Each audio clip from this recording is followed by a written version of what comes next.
No, he would never cheat on Betsy, you know that. I know a lot of things, some of which I didn't know as well as I thought. The now well-worn card went on his desk. I found that after he left. I looked him up. The picture matched. Her father picked it up and stared at the words on the cardstock. You didn't recognize him beforehand? She shook her head. I hadn't seen him since we were children, probably before his father died. Did he know who you were? He held out a box of Kleenex to her.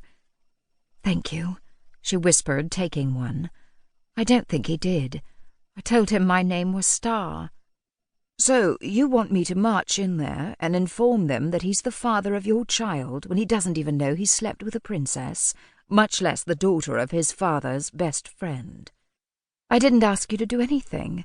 She wanted him to, needed him to, but she hadn't actually asked him to do it. He let out a deep sigh and stood, walking around the desk until he stood in front of her. Oh, Esther, my little star, come here. He held open his arms, and she stood, collapsing against her father and his strength. Deep, gut-wrenching sobs tore from her as he held her in his arms until they slowed. How far along are you? She managed a shrug. I haven't seen a doctor. Then when did you meet him?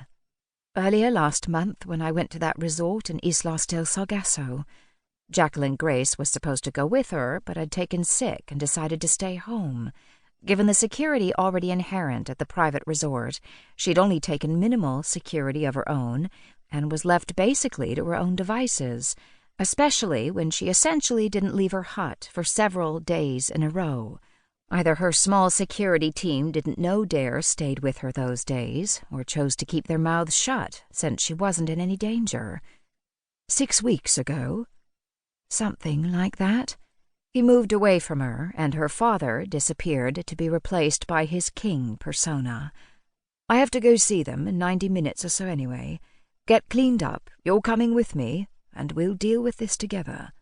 Esther nodded. She had no real choice and no stylist to help her.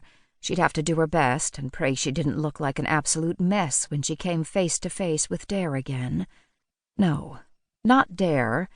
Prince Darius Stephen Anthony Marcus Quatremaine, younger brother of King Benjamin and first in line for the throne of Aeonia.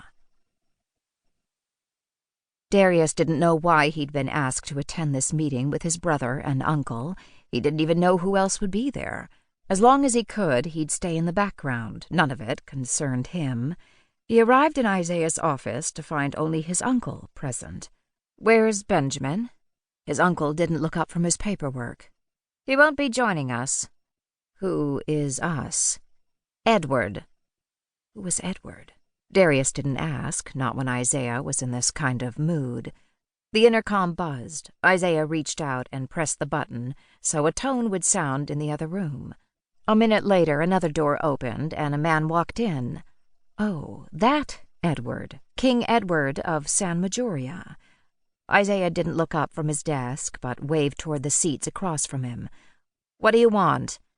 King Edward's face didn't show any emotion. This meeting will not happen without King Benjamin present. He sends his regrets. I'm authorized to handle anything you have to discuss on Benjamin's behalf. Isaiah still didn't look at the other king. King Edward spun on his heel. We'll see what he has to say about that. He exited into the reception area, leaving Isaiah's office door wide open.